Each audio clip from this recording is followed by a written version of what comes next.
সাক্ষী। সরকারি আমলার কলমে উঠে এলো হাসি কান্নার গল্প। প্রশাসনিক কাজ সামলেও কলমের খেলা থামেনি। কয়েক বছর ধরেই লেখালেখির পর প্রকাশিত হল মুর্শিদাবাদের অতিরিক্ত জেলা শাসক চিরন্তন প্রামাণিকের লেখা বই। রবিবার সন্ধেয় বহরমপুরের কালেক্টরেট ক্লাব হলে ট্রাম লাইন আমিও সমান্তরাল শীর্ষক বইটির প্রকাশ করেন জেলা শাসক সহ প্রশাসনিক আধিকারিকেরা। পাঠকদের বইটি পড়ার আবেদন জানান জেলা শাসক। এই বইটি প্রকাশেও আমার একটি অত্যন্ত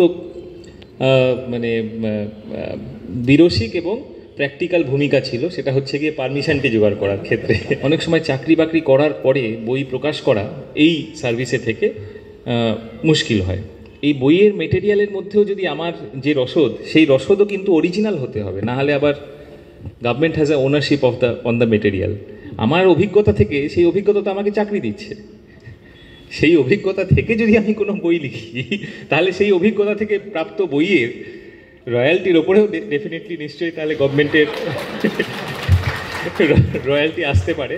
আমি এই বই এবং তার অথার দুজনেরই মঙ্গল কামনা করি এবং আপনারাও বইটি পড়ুন এবং এখনই দরকার হলে একটি রিডিং সেশন করলে লোকেরও ভাল লাগবে। বইটিতে একদিকে যেমন রয়েছে হাসি কান্না, অন্যদিকে রয়েছে বাস্তব চিত্র। বাস্তবের সাথে কল্পনাও স্থান পেয়েছে আমলার কলমের খেলায়। ছোট থেকে লেখালেখির চল থাকলেও প্রথম বই প্রকাশ বলে জানালেন অতিরিক্ত জেলা শাসক। বই লেখার জার্নি অনেক দিন থেকে, কিন্তু কি হয় যে এটাকে রূপ দেওয়ার পেছনে আমাদের হয় যে অনেক সময় কাকে ধরবো, কোন প্রকাশক আমার বই করতে রাজি হবেন। তো এখানে আমাদের বর্ধমানে আমি যখন ছিলাম তখন বিমলানন্দ রায় বলে আমাদের একজন সহকর্মী ছিলেন। তিনি হচ্ছেন আমার মানে বলতে পারেন প্রেরণা। তিনি আমাকে বিরুৎ জাতীয় সাহিত্য সম্মেলনের সঙ্গে পরিচয় করে দেন।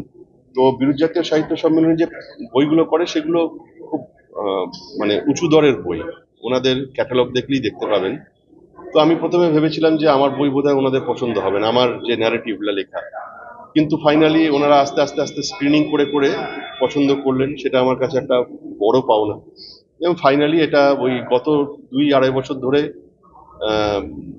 মানে বিভিন্ন ঘাত প্রতিঘাত, এডিটিং, প্রুফ রিডিং, এটা করতে করতে তারপরে প্রচ্ছদটা ঠিক করা, এইসব করতে করতে তারও মধ্যে বিভিন্ন রকমের বাধা বিঘ্ন এসছে, সেগুলোকে করে আমরা আজকে এলাম।